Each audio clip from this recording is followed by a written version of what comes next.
We knew it was coming. Mess is now a Ranger.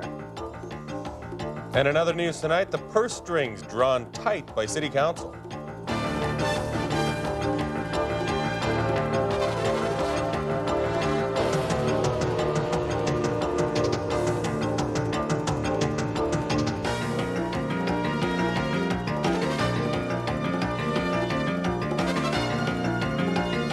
From Edmonton's Broadcast Center, CFRN Eyewitness News with Daphne Kuehn, Daryl McIntyre, John Berry, and Corey Elliot.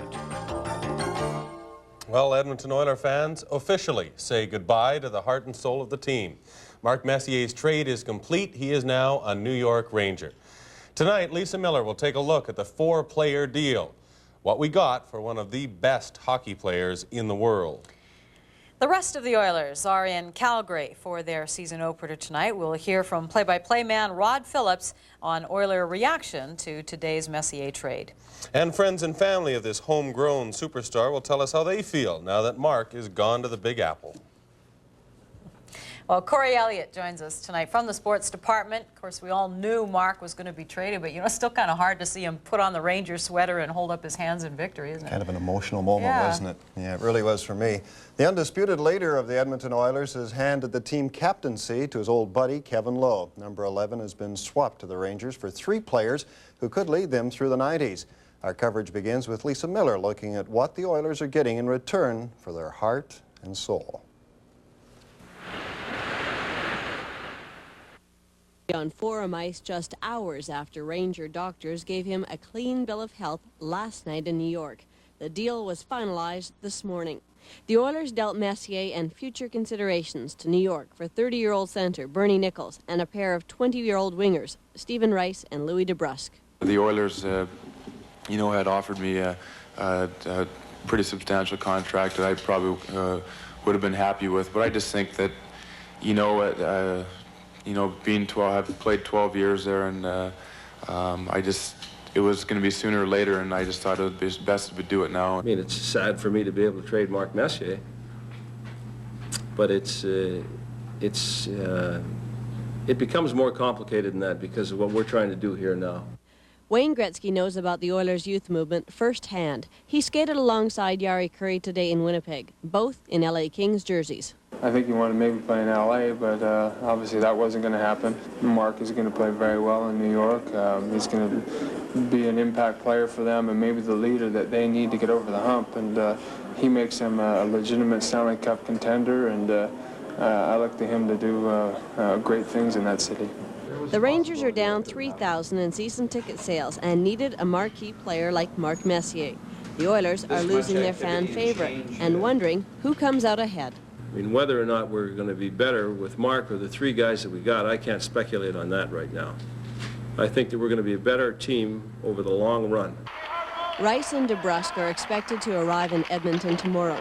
Nichols may be delayed as his wife is midway through a very difficult pregnancy. Lisa Miller, CFRN Eyewitness Sports. The Oilers were in Calgary for their season opening game against the Flames tonight when Messier news broke. Rod Phillips, who will have the call of the game on Oldies 1260 tonight, is with the team. Rod, what's the reaction been there? Well, Corey, I don't think that the trade today, this morning, caught anybody on the Oilers' surprise, because they certainly have been hearing a lot about it over the last couple of weeks.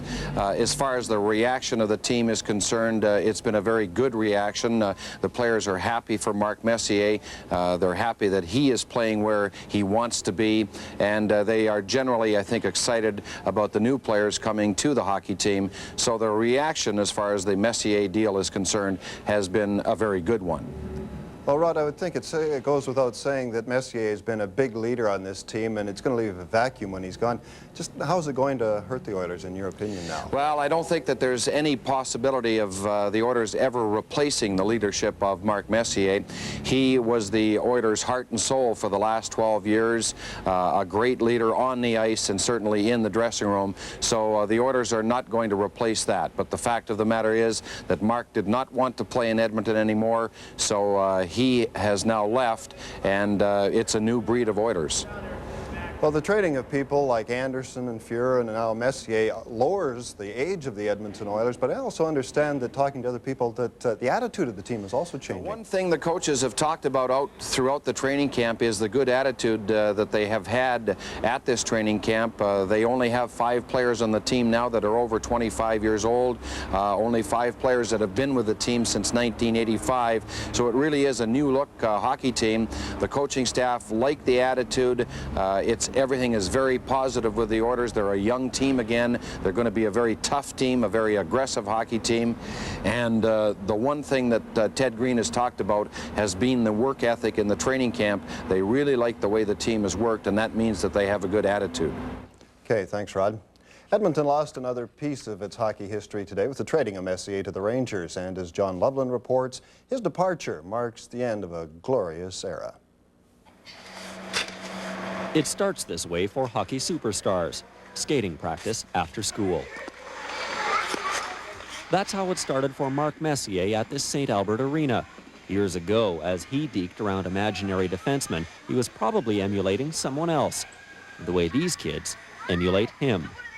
Well, I'm sort of sorry that Mark got traded to the New York Rangers. How come? Well, because he was a good player for St. Albert. Like there was a standing ovation.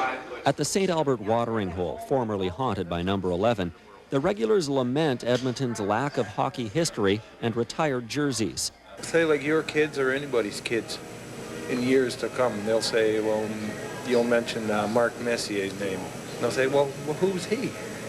They'll go to a hockey game and they'll look up there and maybe there might be 1 sweater or 2 sweaters retired. And then his won't be there. Unlike most others traded before him, Mark Messier is a hometown boy who played and was raised in St. Albert. While coaches and general managers talk about contracts, salaries, and franchise players, Mary Kay Messier talks about her big brother. As well as Mark having a lot of loyalty towards the Oilers and the people that he's played with, I think he always has shown a lot of loyalty and dedication to Edmonton. Grant Fuhrer and Glenn Anderson are in Toronto. Paul Coffey has already won a Stanley Cup in Pittsburgh. Yari Curry and Wayne Gretzky are in Los Angeles. And now Mark Messier is a New York Ranger. One of the most feared nucleuses in hockey history is but a memory, and the building blocks are finally in place for the new post-dynasty Edmonton Oilers. It remains to be seen how long we'll have to wait to hoist another Stanley Cup. John Loveland, CFRN, Eyewitness News. And we'll have more on the Mark Messier trade later on Eyewitness News. Everyone will have an opinion on this deal. We'll speak with Sports Talk host John Short and get his insight later in the program. As well, Brian Rollheiser will take a look back at Mark Messier's Edmonton career. He's been a force over the past 12 years. Some proof of that later. Daryl? Thanks, Corey. In other news today, city workers will lose their jobs and major projects could remain uncompleted for years. That is, if aldermen stick to tough budget guidelines revealed today. Michelle Jones reports that council is taking a hard line aimed at holding our tax increase to 6.5% next year. Contractors are putting the finishing touches on the interchange at White Mud Drive and Calgary Trail. The city is shooting for a mid-October opening, but the rest of the project may be in jeopardy. Even though the total budget is pegged at $1.7 billion, City Council says there's no extra money for capital projects. The city managers appeared before City Council today to plead their case. This project at Calgary Trail and White Mud Drive isn't the only capital spending project that may be put on hold. The West End Police Station will not become a reality, and they say this 92 budget will be definitely hard line. All the dollars are going to go roughly into maintenance and finishing some that are now underway, but the dollars would not be there for major projects like the White Mud. But this woman is like many other taxpayers who would be prepared to pay more taxes to solve civic problems. I'm sick of this corner. It causes so much trouble at night when you're coming home from work. It's backed up, clear up almost to 75th Street. I'm sick and tired of it. Are you willing to pay more in taxes? Sure. How much more? Whatever it takes. Well, I'd rather see taxes go to this than, I guess, a government trip or something like that. Until we see what the provincial grant funding program looks like, it's being delayed. The announcement was expected shortly. We're told that it's going to be delayed. So in terms of putting together a capital program, we're at a bit of a standstill. Pitcherack says some layoffs are being forecast in the budget, but they don't know how many as yet. And the future of a new ballpark for the Edmonton Trappers looks bleak. We need a fire station. We need the Cascateo campus completed.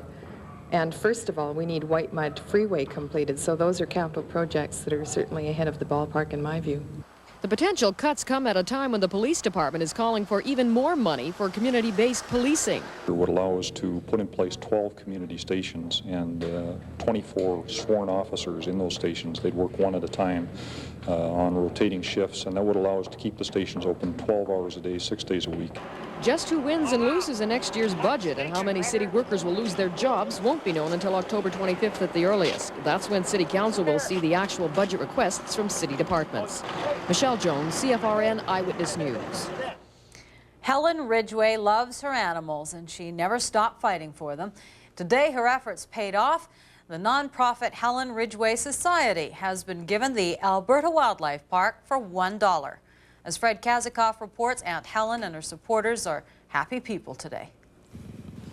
After the provincial government cut off the money tap, shut down the park, and gave the Park Foundation a deadline to dispose of the facility, Aunt Helen swung into action.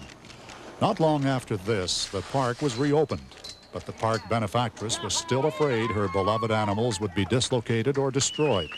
She firmly believed this was the best place for them. There was some consideration of bids to move the park to another location, but in a surprise move, the provincial government turned the park and more than 800 exotic animals over to the society bearing Helen Ridgway's name. Aunt Helen's response was couched in modesty when asked if she was the key.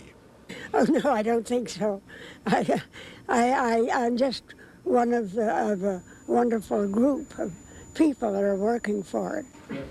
The society gets ownership of the park for $1, and the remaining $300,000 the government provided to the Park Foundation to wind down the park will go to the society. The government is also providing a $125,000 endowment in Aunt Helen's name. The society plans to finance the remainder through public fundraising, sale of memberships, and intensified marketing to hopefully double attendance. But there's one person who doesn't think they'll make it. I'm pessimistic about their chances. You know, I saw their business plan as they laid it out, and I had some concerns about it. I don't think Mr. Semenchik tapped the potential, quite simply because they relied on the government for their funding. But like Helen Ridgway, she wants this so bad, and I think it's great that she has it. Recreation and Parks Minister Steve West says the Helen Ridgway Society was chosen because it stayed strong in its commitment and proposal. And now that the society owns the park, he says there will be no more taxpayers' dollars going into it. Fred Kazikoff, CFRN Eyewitness News. Hundreds of lives could be saved every year in northern Alberta by a new air ambulance service that took to the skies today. Janice Johnson reports you will be able to help the service stay in the air. And they came and got us and talked to us a little bit about her injuries, and we just got to kind of hang on to her. A year ago, Leslie Kratz nearly died. After a single car accident outside of Calgary, she suffered extensive internal injuries and broke her back in 3 places. Yeah, I was in real lots of trouble. If it wasn't for STARS, I wouldn't be here today. STARS is the Alberta Shock Trauma Air Rescue Society, a nonprofit emergency room in the air that's operated in Calgary since 1985, and now it's blowing into Edmonton. To begin with, it will cover a 150-mile radius in and around the city. Leslie's mother wasn't sure if her daughter would live or die, but she knows the 10-minute STARS helicopter ride to a Calgary hospital gave Leslie a chance to live. Had it just been road transport that we relied on, she would have died 10 minutes into the trip back because they could get her there so quickly. She survived. Being level at 88. It costs $2.5 million a year to run a STARS chopper. Half that money comes from the province. The other half needs to be raised through private and corporate